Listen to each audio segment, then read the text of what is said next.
I told my children, when we left, I said, don't open the door for anyone. And my son, who always sees a way around it, said, what if it's Jesus knocking? And I also said, don't leave the house unless it catches on fire. And he said, what if Jesus sets the house on fire? And I said, then I'll know you were doing something you shouldn't have been. Afghanistan, Albania, Algeria, Angola, Antigua and Barbuda, Aruba, Austria, Australia. When I was in the 5th grade in our gymnasium, hanging all around the perimeter of the gymnasium were different flags from countries all over the world, and the flags were hung in alphabetical order. And our 5th grade teacher, Mr. Woodcraft, decided that each student was going to have to learn an alphabetical list of countries, and then together we would be able to recite every country that had a flag hanging in our gymnasium. And then each one of us had to pick one of the countries on our list and write a report about the culture and the history of that country. So this was all going to culminate. We were going to go in the gymnasium on a Friday night, and our adults were going to be there, and there was going to be food. And each student would stand up, and they would recite their list of countries. And as they recited their countries, they would point to that flag. So they'd be like, Austria, Australia, and then when they got done, they would read their report. I did my report on the country of Australia.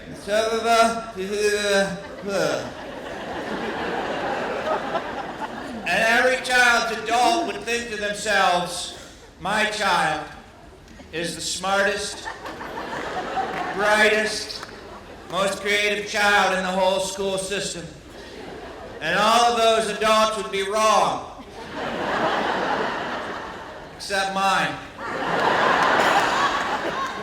And so every day in class we had to stand up and recite our list of countries. And we were in there one day and the little girl got up to do the last several letters of the alphabet, and she said, Vietnam, Venezuela, Virgin Islands, Wake Islands, West Germany, Yemen, Yugoslavia. Children, we used to have different countries. Yugoslavia, Zambia, Zimbabwe. And when she got all done, she sat down, and my buddy Wally stood up. And he said to Mr. Woodcraft, he said, excuse me, Mr. Woodcraft, what about Wallace and Futuna? And Mr. Woodcraft said, well, what about Wallace and Futuna? And Wally said, Wallace and Futuna is a country. And Mr. Woodcraft said, I don't think Wallace and Futuna is a country. And Wally said, Wallace and Futuna is a country. It's an island country in the South Pacific located between the islands of Fiji and Samoa.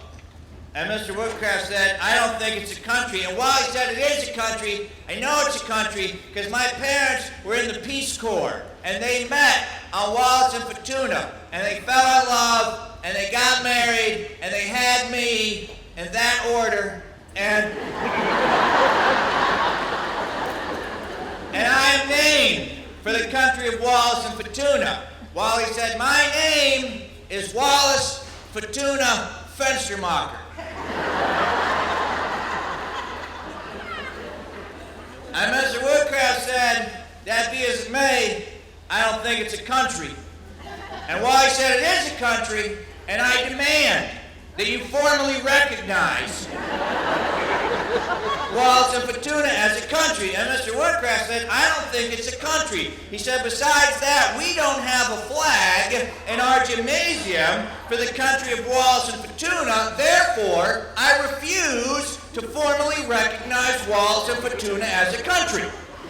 Well, this was back when we had the superpowers, the United States and the Soviet Union. And a little country like Wallace and Futuna doesn't stand much of a chance in a full frontal assault against a superpower. So Wally knew that he wasn't beaten, but he just had to step back and wait for the winds of political change to shift so that he could press his point. So we went to gym. Now, our gym teacher was a woman named Ms. Grunkle. And we knew she was a woman.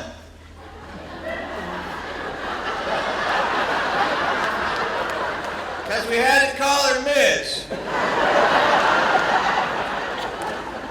Outside of that, we had no indication whatsoever. And nothing about her said physical or education. Except her outfit. She wore standard 1980s gym teacher clothing. She had on a white polo shirt buttoned all the way up to the bottom of her lowest chin. And then white polyester gym teacher shorts with the 3 metal buttons, tube socks pulled all the way up to her knees, prescription tennis shoes, a whistle, and a bullhorn. And she only communicated to us through the bullhorn. So if we were in the hallway, she would say things like, "Don't run!" And if we were in the gym, she would say things like, "Run!" It was very conflicting information. And I think that she could walk. I believe that she was ambulatory. She just chose not to. She had a little 3-wheeled scooter, and everywhere in the whole wide world that she went on that scooter. And if you couldn't go there on that scooter, she didn't want to go there. So we would get into gym class, and she would get on her bullhorn, and she would say, "Line up on your numbers." There were masking tape numbers all the way down the floor, and we would have to go and stand on our numbers. And then she would drive her 3-wheeled scooter over to a big metal cart, on top of which sat a record player. And she would dig through a milk crate of albums until she came to one called something like "The Joys of Calisthenics." She would take that out of the sleeve, put it on the record player, drop the needle, and it would go. And then we would hear a cheery voice that said, "Let's do jumping jacks.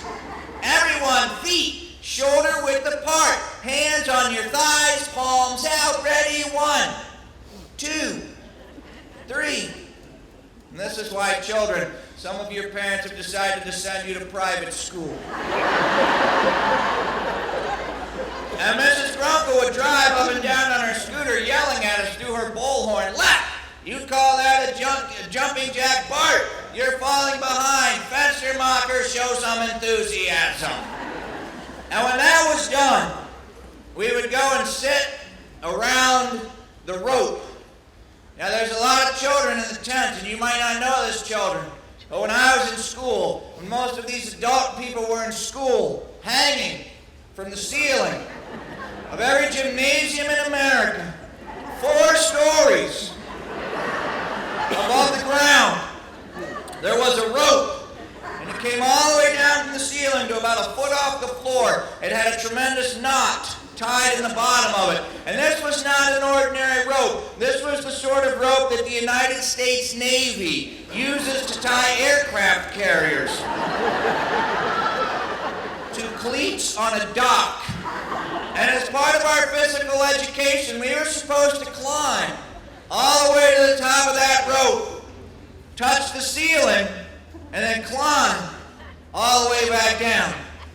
Very few students were strong enough to climb all the way to the top of that rope. Fewer still were strong enough to climb all the way back down. So what would happen is some poor kid would get to the top of that rope, touch the ceiling, and then one of 2 things would occur. They would either sort of let go of the rope, at which point they would come down the rope at about 738 miles an hour. And by the time they got to the bottom, there would be nothing left but ashes, blisters, and calluses. Or they would entirely let go of the rope, at which point they would be like,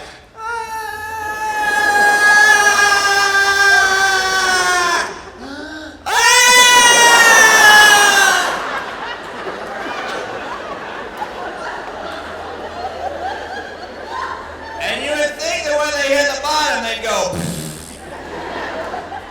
Now, our teachers were concerned for our physical well-being, so they put a mat underneath that rope, and that mat was at least as thick as my t-shirt. So when you hit, you only broke most of your bones. So we would sit around those mats, and we would sit what children now call crisscross applesauce on your bottoms children. And if Andy were in this tent right now, he would ask you why you had applesauce on your bottoms. But we would sit there, and then this weird game of duck, duck, goose would commence, because Miss Grunkle would drive around us on her three-wheeled scooter. And she would say things like, Lepp, climb the rope. And I've never been particularly, athletic nor coordinated. And I could get my feet on the knot. And I could grab hold of the rope. But that's as high as I could get. And I would go sit down. And then she said, Bart, climb the rope. Now Skeeter, he could get his feet on the knot, and he could grab hold of the rope, and he could get to where his feet were about 24 inches above the knot. And then he would slide back down and sit down.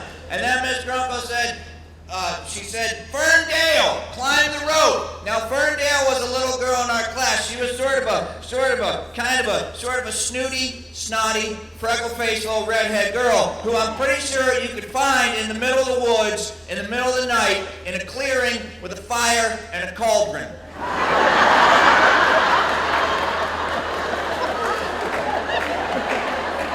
Saying things like, frog's eyes, rat's tails. I hope all boys die.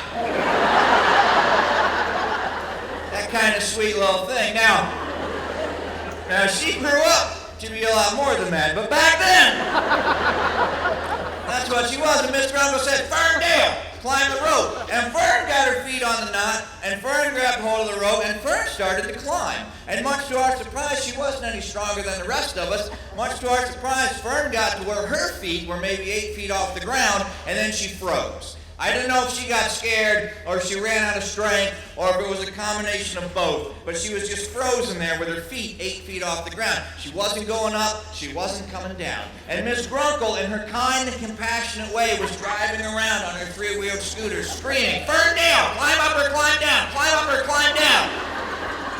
And the more Miss Grunkle yelled at Fern, the more upset Fern got. And pretty soon, Fern started to cry. And when she started to cry, her nose started to run. And pretty soon, her face was covered in tears and snot. And Fern wanted to wipe her face, but her hands were way up here. And she couldn't get her face up to her hands. And she couldn't get her hands down to her face. But she wanted to wipe her face. So finally, she just went, bleh. Right on the rope. Well, those ropes were abrasive. They were made out of raw jute, steel wool, and barbed wire. And the rope just cut poor Fern's face, and the tears started to pour in. So now Fern was really crying. And Miss Grunkle decided she needed to be more proactive in saving Fern, but she wouldn't get off of her scooter. So at first she tried to drive her scooter up onto the mat, but it was rear-wheel drive, and she didn't have enough power, so she was like, rain, rain, rain. And then she backed up about 8 feet, and she got a good head of steam. And she came flying in, and she hit the edge of the mat and flew right over it and just took out the 3 kids on the other side. Like they never existed before. And so finally she figured out she could back her scooter up onto the mat. So she backed her scooter up onto the mat, and she was there, but she wouldn't stand up, so she couldn't reach Fern. So eventually she went over to the intercom, and she called Mr. Woodcraft, and Mr. Woodcraft came down to the gym, and he got Fern down. And Fern got to do what every child got to do in the 1980s when they were upset at school. Fern got to go to the bathroom, wash her face with cold water, get a Kleenex, come back in, sit down, and deal with it.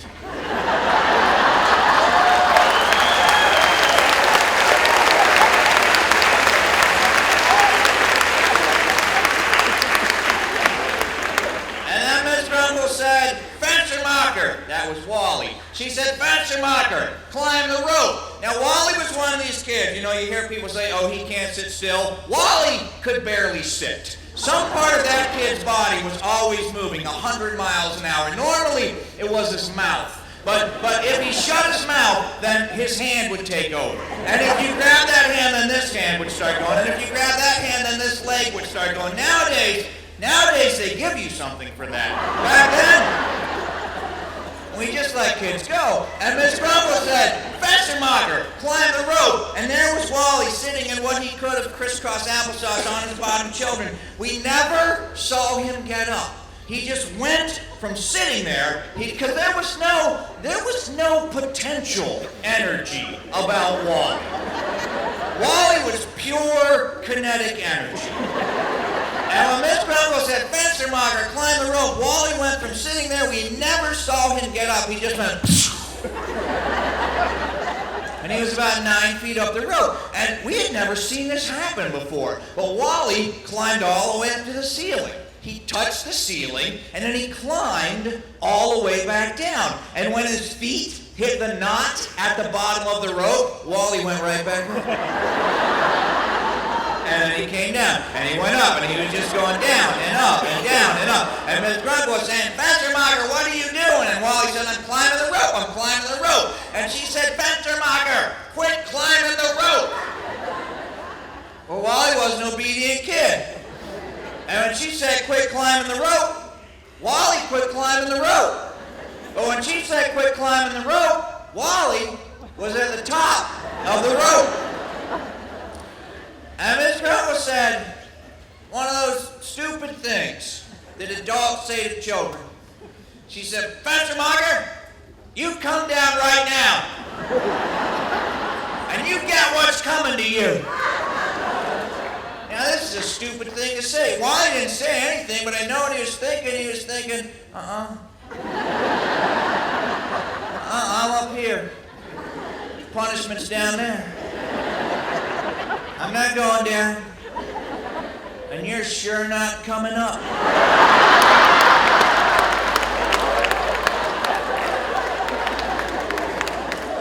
She said, you better come down right now. I'm going to call Mr. Woodcraft. And again, Wally didn't say anything, but I know what he was thinking. Go ahead. He's not coming up here either. So she went to the intercom. Pretty soon, Mr. Woodcraft came to the gymnasium. And Fenstermacher, you're really getting on my last nerve. You better come down right now. Wally still didn't say anything. He said, you better come down right now or you're going to be in a lot of trouble. Well, now, our gymnasium, the ceiling of our gymnasium was held up by metal rafters. They looked sort of metal trusses. They looked sort of like extension ladders turned on their side. And there was one maybe, probably every 16 inches all the way down the ceiling of the gym. And the rope was tied to one of those rafters clear on this end of the gym. And Mr. Woodcraft said, Fenstermacher, you better come down right now. And again, Wally didn't say anything, but he let go of the rope with one hand.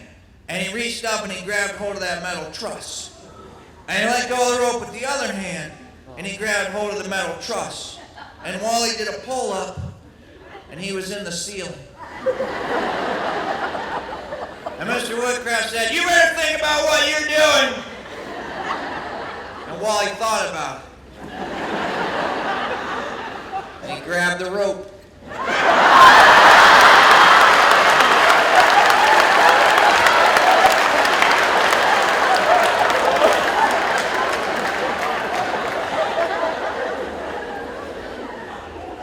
Nobody was going to get Wally down.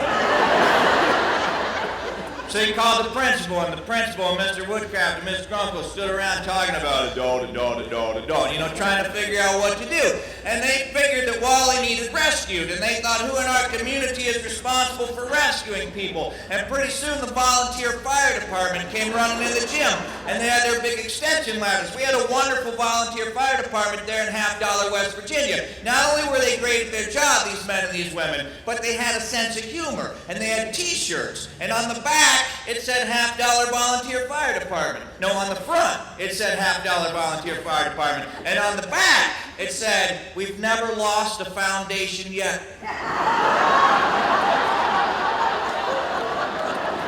And they came running in, and one of them set his extension ladder up underneath where Wally was, and he started to climb up the ladder. And when he got about halfway up the ladder, Wally let himself down so he was hanging from the ceiling. And he reached out and he grabbed the next one of those metal trusses, and he just monkey barred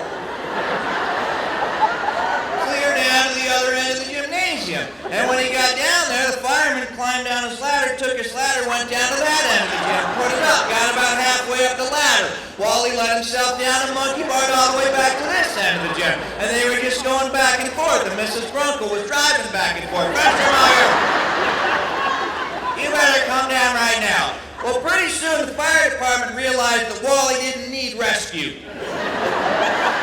Because people that need rescue because they don't have any other avenue of escape. Wally had plenty of avenues of escape. Wally didn't need rescue. Wally needed trapped. And that just isn't the fire department's purview. So the adults got together and they talked about who in our community is responsible for trapping things. Pretty soon the dog catcher came running in. Yeah, that net on that long pole, but it wasn't nearly long enough, and so he went out to the car and he came back in a little bit with a long, thin, rectangular box. And we were rural West Virginia kids, and we knew what came in a long, thin, rectangular box. And he put it on the floor and he opened it up, and there was a rifle. And he quickly explained to us that this was not an ordinary rifle. This was a tranquilizer gun.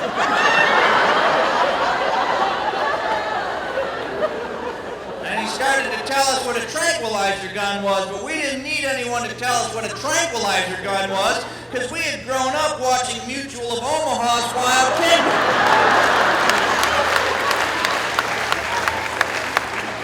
Every week on that show, there's a guy hanging from the bottom of a helicopter chasing a dingo across Australia, or in the back of a pickup truck bouncing across the African savannah chasing a white rhinoceros. And the guy off screen is saying, now Jim is going to shoot the white rhinoceros with a tranquilizer dart. And he's put just enough tranquilizer in the dart to subdue the white rhinoceros, but not kill the white rhinoceros. Be careful, Jim.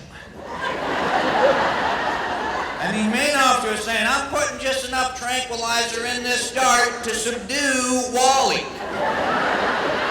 but not kill Wally. Well, Wally was hanging 4 stories above the ground. It didn't matter how much tranquilizer you hit him with.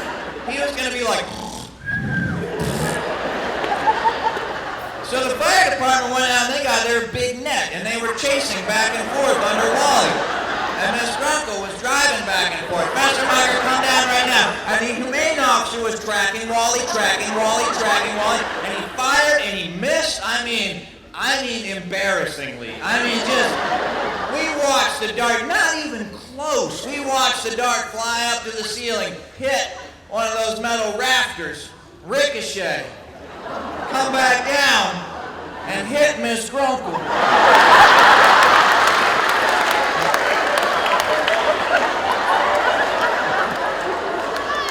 And she went over like a white rhinoceros.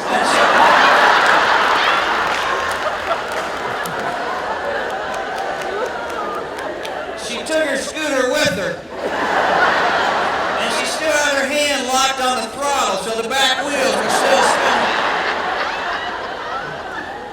We were trying to get out of the way, and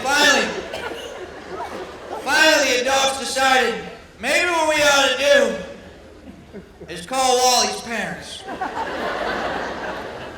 Pretty soon, Mrs. Fenstermacher, Wally's mom, came running into the gym, and she did what any of you adults would have done concerned about their child at the school. She was looking around on the floor. Where's my son? Where's my son? And when she finally looked up and there was Wally hanging from the ceiling, she said, Wally, what are you doing? And he said, I'm hanging from the ceiling, Mom. She said, Wally, why don't you come down? And Wally said, I'm not coming down, Mom. He said, I'm not coming down until Mr. Woodcraft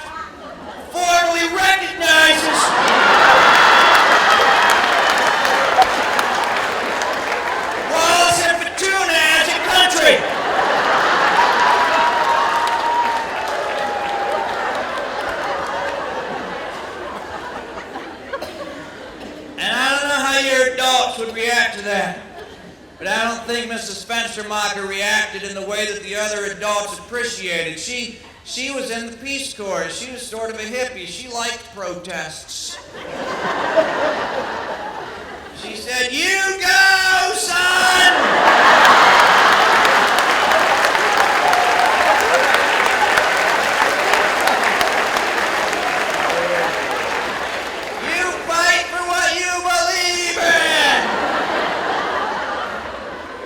Wally did a pull-up. He just lived up there like a bird in a box store. We went back to class. He stayed up there for a long time, days and days. Sometimes during lunch, our lunchroom and the cafeteria were the same place. Sometimes during lunch, Wally would swing down on that rope, steal your fried chicken, and fly back.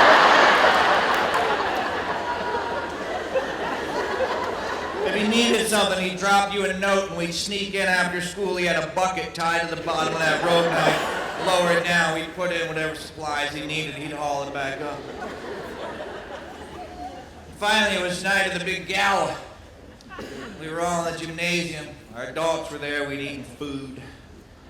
Each student got up, and they were saying their flags, pointing to their flags, and the last little girl got up to do the last several letters of the alphabet, and she said, "Vietnam!"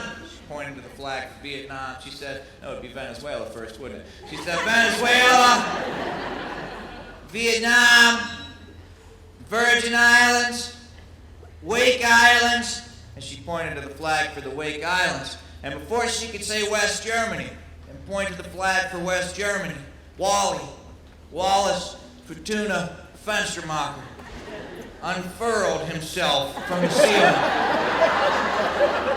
He was hanging there upside down between the flag of the Wake Islands and West Germany. He wasn't wearing nothing.